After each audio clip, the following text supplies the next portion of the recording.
Hi everyone, I'm David Aragona, and this is the 2020 TimeformUS Road to the Kentucky Derby Series. The focus of this week's segment is, of course, the big Derby prep taking place in Hot Springs, Arkansas on Saturday. The Grade 2 Rebel Stakes going a mile and a 16th. For some of the top 3-year-olds in the country, 50 Derby qualifying points will be awarded to the winner of this race, and it does feature one of the leading Kentucky Derby candidates as we take a look at the entire 8-horse field for this Rebel. The number 1 Nadal is unsurprisingly installed as the morning line favorite, up there at 5-2. I imagine we'll see a lower price than that by post time. Nadal will be getting his first 2-turn test here, but he's facing some intriguing rivals, including last year's returning Grade 1 hopeful winner Basin, the recent winner of the Southwest Stakes, the local prep for this race, Silver Prospector, as well as some intriguing newcomers like No Parole and 3 Technique and American Theorem towards the outside. So many contenders to discuss. We're going to get into all of their PPs in just a second, but let's first take a look at the TimeformUS pace projector for this race to see how the speeds could sort themselves out on the front end. And no surprise that the number 1 Nadal is showed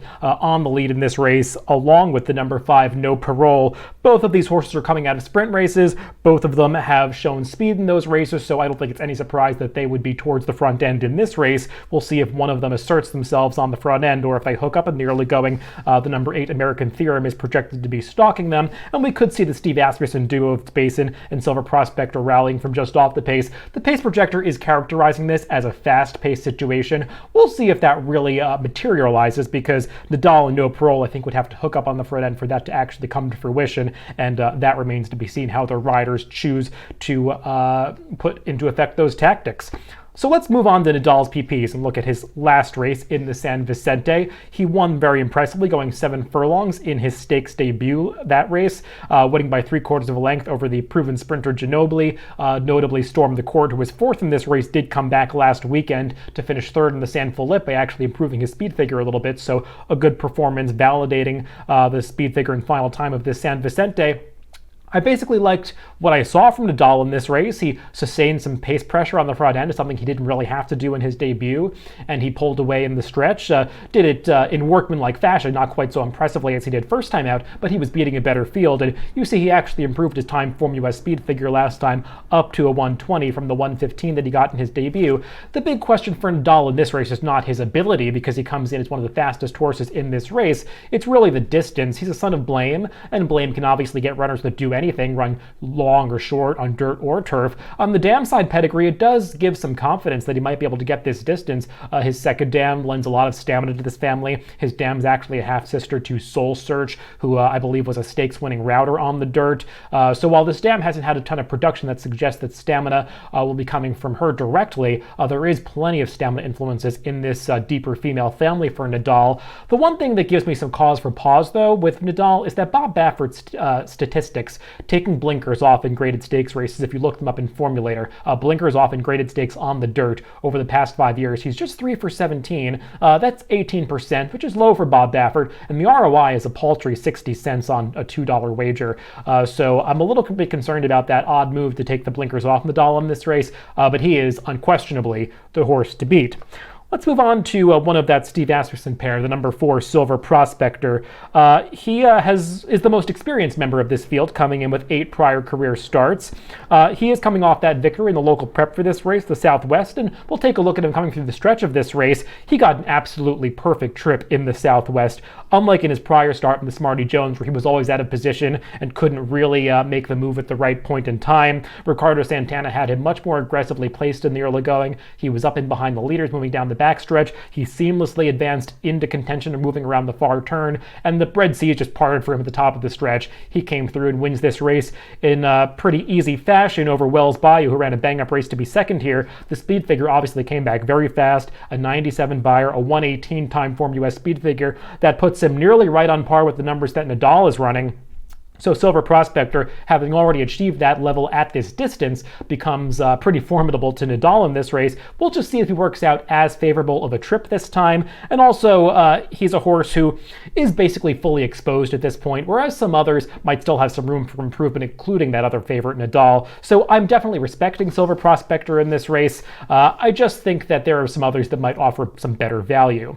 Steve Asmussen's other runner, Basin, is just as interesting, really, because he's coming off that Grade 1 victory pedigree in the hopeful. The only problem being that took place many months ago, back in September of 2019. We'll take a look at him coming through the stretch of the hopeful, though, because he was very impressive this day from a visual standpoint, beating a couple of his stablemates, Shoplifted, who's turned out to be a good horse, and Gozilla, who was promising last summer. Basin finished off the 7 furlongs of this hopeful, like more distance should not really be a hurdle for him, and he's bred to get added ground, being by Liam's Map, who, if you look at the statistics, has very strong numbers so far with his dirt routing progeny. He's also a 3/4 brother, Basin is, to Rise Up, who was a stakes-winning dirt router himself. So the pedigree is there for Basin to excel going 2 turns and a route distance. The big question for me is the layoff, and if you look up Steve Asmussen's numbers, it's actually somewhat surprising. Over the past 5 years, layoffs of 150 days or more in graded stakes on the dirt, or rather overall, not on dirt or turf, he's 0 for 4. And the surprising part about that is that he's just had 4 starters doing this over the past 5 years, giving the number of races that Steve Asmussen participates in. So it's an unusual move for Steve Asmussen to start a horse like this in a graded stakes off this kind of layoff. I respect Basin. I'm not really using him in this race strongly.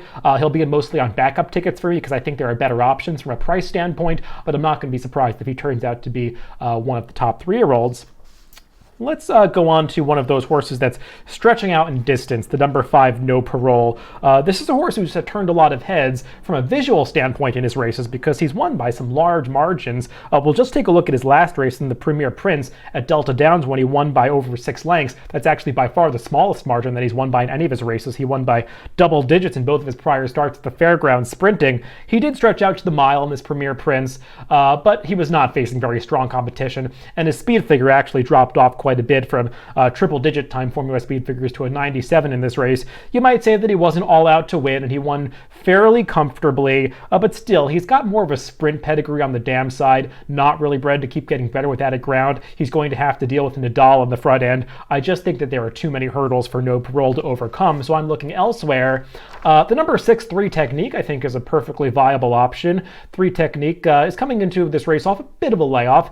He last raced about 8 weeks ago in the Smarty Jones when he finished behind Gold Street, and we'll take a look at that performance as they splash through the stretch in the muddy sealed going this day. 3 Technique wasn't that far off the pace, so I don't think he was badly compromised by a track that might have been favoring speed a little bit. Furthermore, though, the pace of this race is what you really want to focus on because Gold Street basically just got to walk along on the front end. Nobody could make up any ground on him, including 3 Technique, who took a shot at him through the stretch.